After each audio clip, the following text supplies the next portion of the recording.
I did something like 3 a day for the PS1. Mm. And then I kind of left it and did a music one because I'm trying to keep it alternating. I don't want people to hit my channel and think, oh, he's just another games reviewer. Yeah. Kind of forget that I do music as well, which is why I did the Attack of the Clones thing. Mm. That was pretty cool, actually. And of course, the 400 subscriber with me shooting myself. Yeah, that was awesome. That was because that surprised me. I mean, suddenly you're talking, and suddenly it's like, whoa, you're in the background shooting yourself.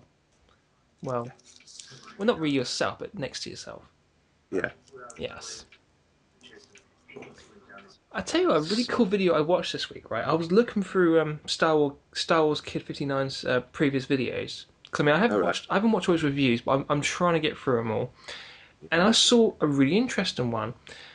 I didn't know there was actually first-person shooters for the Mega Drive. Unless you count the 32X add-on, then you had, Doom. Yeah. But there was a game called Zero Tolerance for the Mega Drive. He did a video on it. It was actually quite interesting. And this thing doesn't use any special hardware chips or anything. It runs off of the stock hardware, and it's quite interesting. It looks quite nice, actually. I would really check it out there. Check the video out. And check out Star Wars Kid 59. Just recently hit 100 subscribers, didn't he? He did, yeah. Cool dude. I'm actually thinking about doing a trade video soon because I've got so many games I've got in bundles and stuff. I was thinking about maybe trading them or something, you know. So that'll probably come up in the next few days. I've got a lot of replacements where I had GTA 3 for the PS2. And the disc just got scratched to hell. So I got the one on Amazon, and that was actually a copy. Yeah. It was a copy, so that didn't work either. And then one of my Tiger Woods ones got bust, and I went and bought another one of them, and that didn't work. So I ended up getting 3 copies of that bloody thing. I think you're all right with a disc, buying from somewhere like Blockbuster, but that's probably the worst place to buy them from. You think about the amount of people who borrow them, and you know, I mean, some of the state they come in sometimes is just horrendous. I'll tell you what I did get. I don't know if you've ever played FIFA Street. I think I have, briefly. Game is awesome. Now, it's a football game, obviously. Yeah. But it's basically 4-a-side. Yeah. Goalie, and then you pick your 3 players, and you're just doing combos and stuff. It's mad. You can kick it against walls and stuff. It's brilliant. I will have to review that. Yeah, sounds interesting. But that was like a charity shop for £1. The game's only 5 years old. Yeah. Yeah. 5 years old? Wow. I remember when it first came out and I was like, well, not really that interested. But it's amazing how things just move on. I mean, like this generation of gaming, I mean, that's now, about 4.5 to 5 years? It's amazing. Right. Alright, what are your newest projects you're working on? Music, gaming? I was thinking of doing a GoldenEye review, but kind of in my own style. Yes. Because I did a bit of a run through on 3 of the levels and did it quite quick, so I reckon I could do a good 5-minute video on it. I've also got a Star Wars game on the PS1 to review. I was kind of asked to, but I've also got the oh god, I've got so much to do. I haven't really done any music lately. I turned my computer on and it crashed with a blue screen. It's not been on for like 2 weeks. Whoa. So I yeah, I had a bit of a play with that. Is that your studio computer you're talking about? Yeah. Yeah. That's all right unless you unplug it at the wall. I had a bit of a move around in the lounge and had to unplug everything from the studio, if you see what I mean. So, of course, the first time turning it back on, it didn't like it at all. Yeah. So it crashed a couple of times. Then I couldn't get it on the internet. That's all good. Yeah. To be fair, the internet isn't so important in the studio, but it just saves time sticking it on a flash drive or something if you're doing music. But you think the computer in there's twice as powerful as the one in here, but this is the one I use for YouTube and everything. Yeah. Convenient. Yes. Plus, this time of year, it's cold in the studio. Fair enough. Right. I would say there are probably 4 major things I'm working on. The next thing I'm thinking about doing is my Halloween episode. Now, I haven't got a clue. I have absolutely no idea what game or even what to do in it. I even bought some props as well. I mean, there's a lady selling these homemade capes, so I'm going to order one of them.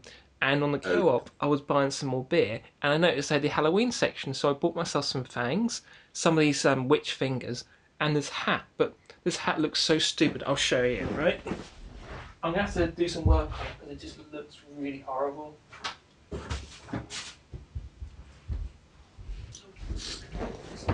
Look, see? It's got a pink ribbon around it. I mean, that's not very scary.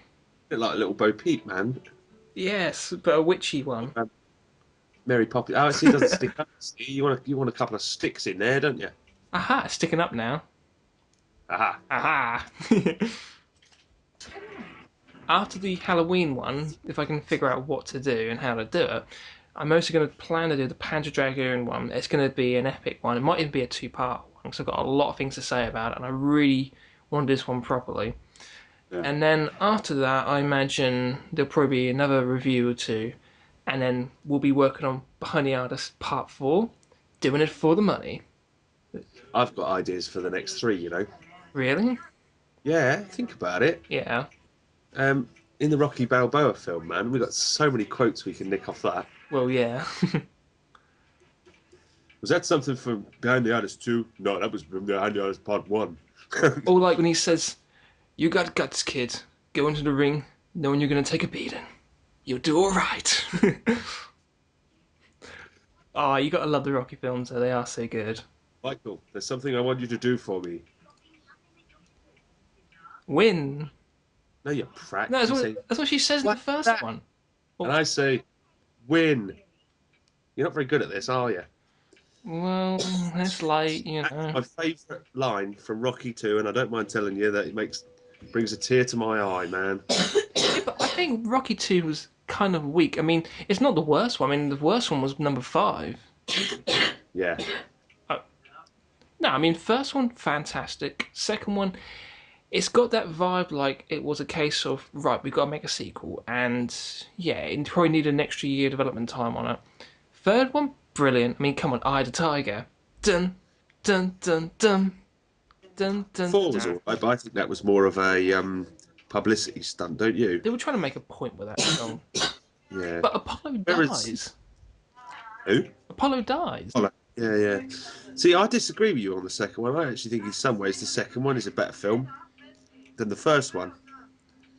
I mean, to me, the second one is kind of like boxing terms. Basically, you've done all right, suddenly you got knocked down, and the film is about getting back up again. That's what to me, in boxing terms, what the second one's about. And it's not a bad film. I mean, in some ways, he did what he set out to do in the first one. And the second one, he's trying to find ways to exist without boxing. And he realises, for lots of reasons, financial and for the fact that he isn't qualified in anything else, boxing is the only option for him. And he kind of just embraces it. Well, that's me. That's my opinion, though. Yeah. I just think the first one takes a little while to get going, but then it's probably because I've seen it so many times. Mm-hmm. Yeah. I actually had a box set just before they announced that the Rocky Balboa was being made, so of course I have a box set that's incomplete now. I did. I think it was the day before I watched the Rocky Balboa. I did a marathon, and I think literally in the space of 2 nights, I watched every single one of them. Did you skip the 5th one? No, it's not a bad film. It's just, to me, a bad Rocky film is a good film. You know, that's my opinion. I mean, it's not a bad film. It just, I mean, Sylvester Stallone doesn't even count as part of the series, which is stupid because if you don't count Rocky 5, that means he's still rich, which means he goes from being rich to nothing, doing a restaurant, you know. So you have to count it as part of the series, even though Sylvester himself doesn't count it part of the series. I just think Rocky's one of them films, any of them. Mm. When you finish watching it, you want to just go and watch next do one. something. What? Like what? Just go run around and run up some stairs or something. I don't. I feel knackered. I feel like it's a feel-good film, like Top Gun. You just run out the house and jump up. Dun, dun, dun, dun, dun, dun, dun, dun, dun. Do the Rocky theme, wouldn't you? Well, yeah. But do you remember Hot Shots Part 1 and the jokes they had between the two films? Like, I got his eyes. No, literally, I got his eyes. And right at the end, instead of throwing the dog tags, he throws his father's eyes. Yeah. Wow. Well, since we're now talking about films, we might as well continue. Right. Right. The newest film I saw, and I tell you what, I'm surprised at how good this is, Predators. That film is badass. If you Who's see, in that? um, it's not a bunch of unknowns. They're all people who you've seen in different films. I mean, you got the Mexican bloke who was in, what was it, Desperado, El Mariachi, and it's got the lead actor from Hollywoodland, and it's got loads of people who you've seen before. The idea is it's got something like about 7 or 8 people, and each of these people effectively could be the main character in a film. That's the way this film was designed. Yeah. It was directed by Robert Rodriguez. It's a really good film, actually. I mean, I didn't expect it to be bad because I knew the man is a genius. I know it was going to be a good film. It's a really cool film, actually. It comes very close to the first Predator film. All right. So I'll definitely check that out. But I've got a good film we can talk about. All right. Highlander.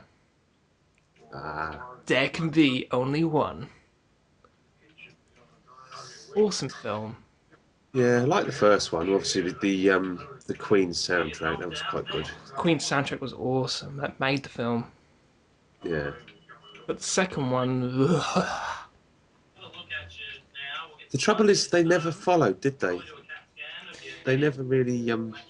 Well, they did kind of, just not in a good way. I mean, the idea is the first one, he fought for the prize, right? The Gathering. They all fight each other, and last man standing gets the prize, which turned out to be the ability to hear it, understand everyone at the same time, and yeah, that wouldn't be better if he got money or fame or something really good, or like his own country and he gets to rule it or something.